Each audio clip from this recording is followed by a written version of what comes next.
Hi guys, story time. 2017, bisag wa mo mangutan na musulti ko. Niadto ko Amerika. Unya, niadto ko sa akong itinerary. I was in LA, I was in Las Vegas. Unya, niadto ko sa Seattle. Kaya na akong tiya nga to, si Tia Salome. Which goes by the name, who goes by the name, who goes by her name, Maria dito. Unya, while niadto ko, syempre iya kong gisuroy ni Tia sa kanang kuan sa Seattle. Unya, nangadto mi sa Pike Market sa Seattle. Dito ang original nga kuan guys, kanang Starbucks bitaw nga cafe, kanang Starbucks cafe. In my life, this is the truth. Kaduha ra jud ko in my whole life nakainom og Starbucks because I think first they are very expensive and I don't drink coffee.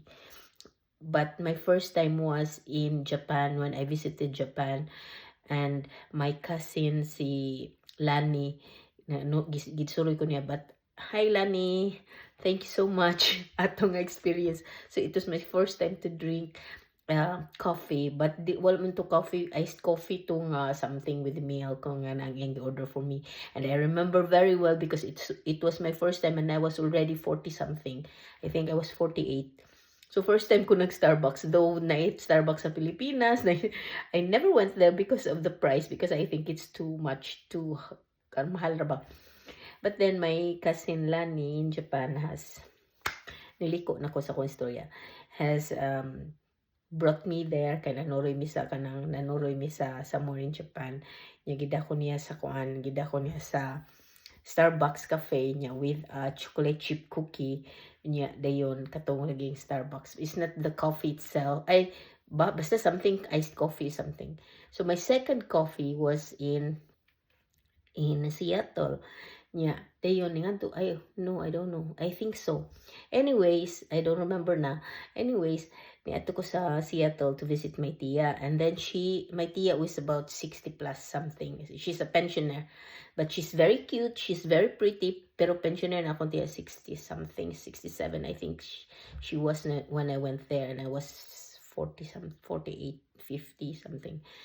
I think I was 40s. I don't know, I don't remember. But anyways, I mean, revealing my age na, no? No, I was 48 to something like that. But anyway, niadto ko, nagisuroy ko niya sa Pike Market. The Pike Market is very popular in Seattle, in Washington. Unya dayon dia dumi na kana mag-itsa og isda.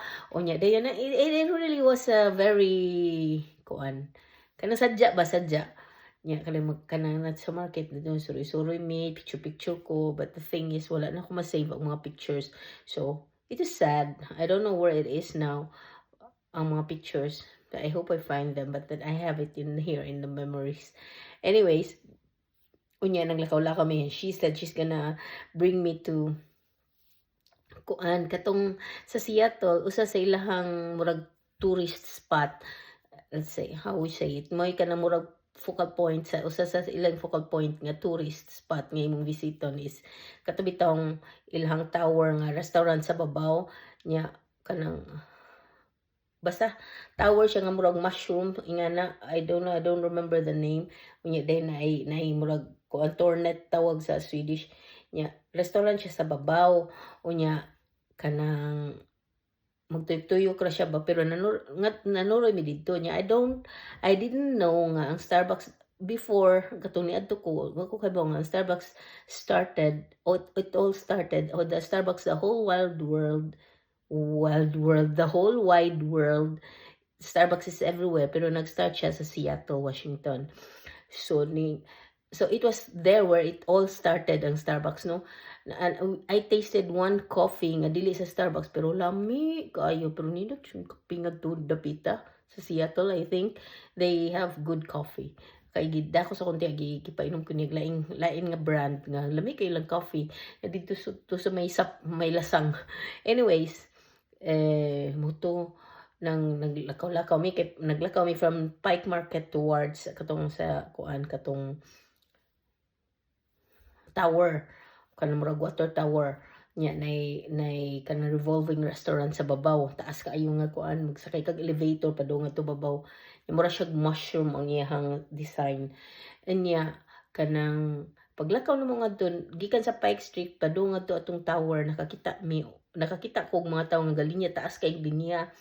Unya dayon niingon kong tiya daghan kayong tao naglinya da tiya pero the place looks so kanang daan ba daan kanang karaan nga building nga murag first floor man siguro to second floor ako tubig nga na ba niya kanang gubaugnaw kanang dili jud siya nindot ang iyang surface sa outside pero taas kay linya mga tao daghan kaayo niya ningon akong tiya daghan lagi kay kang tao diha tiya linya ta tiya kay tingay I'm sure na adjud na something there niya ingon ako dahil pasag din na sila dinha kay linya sila unsa na ang linya so we went to the tower lang kana namalit mi og kanang mga remembrance niya ingana niya day ni adto ko sa Canada the next day I think 2 days after I flew to Canada to Vancouver to visit my tiya sad and cousin dito niya mo to guys ang boyfriend ni tiya pagpanguli na mo that night, I think the next day nilarga ko niya, ang boyfriend ni Tia, he did not know niya dayon pagka nilarga na ko, nangutan na siya ni Tia, have you been to the original Starbucks store? Ano siya? Yung siya, sa mga original Starbucks store. There nga to sa Pike Street, unahan. Siya, ha, mo ba? Yung siya, mami nagakuan siya. Nga to he described it to her niya ningon din siya. Kato day yung gingon nga daghan kuno kay naglinya. Mao day tong original Starbucks store guys. Nya dayon wala mi nangadto kay she did not know it's not her fault kay mature na biya sa tiya niya. Then anyway she's from there so she's not interested in mga tourist spot dito. So it should have been me who should have known better no nga kanang mularga ganitong mga lugar guys tanon sa natug asa mga tourist spot aron di na to ma-miss. So anyway I missed it. So Uncle Dave is nice enough to hiwi man ni akong kuan ana di ay hiwi guys ang akong camera. Okay, so bear with me. It's not your camera. It's my camera is a little heavy. Anyways, bahala na. Siguro, ang akong naong guys is either huwi akong naong sa inyong tanaw din ha. Basta hiwi siya ang camera na ko. Hindi siya level. Anyways, so nagpada akong tiya. Uncle Dave bought mug instead sa kuan kanang coffee mug ba sa Starbucks the next day or the next month nga niadto sila sa Seattle kay kuan man sila nagpuyo sila sa kanang island outside of kanang that city ba musa ka pa mig barge as in very nice good nilang lugar. Anyways nipalit siya and then they sent it to me and then I was not kay namalit pa mo ko sa mga Starbucks ng mga kuan akong nipalit sa akong pagmangkon akong mga friends sa nipalit ko sa LA sa California na nipalit ko sa I think I have a Las Vegas also I have Canada also nga kuan Starbucks pero what jud sa original Starbucks but I send it to my friends akong pagumangkon si Tanyan my friends who are kanang principal sa eskwelahan I said I hope they're using it. Yeah, they are original. They're from the stores jud nga kung asa ang tindahan dito jud ko nagpalit. So you know that they are original.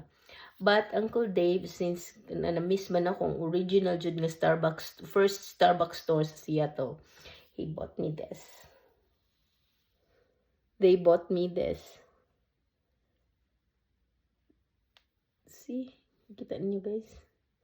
Kuan ba hanap?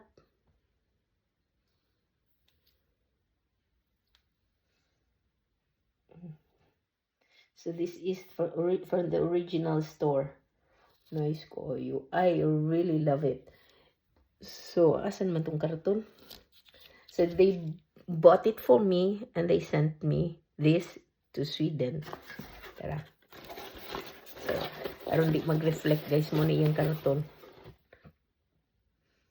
The first Starbucks store. Pike Place Market, Seattle, Washington. Established in 1971. 1971 di eh. 1971 di ayang kuan na-establish ang Starbucks. So this is the Starbucks mug my auntie sent to me. Igsuon ni Papa.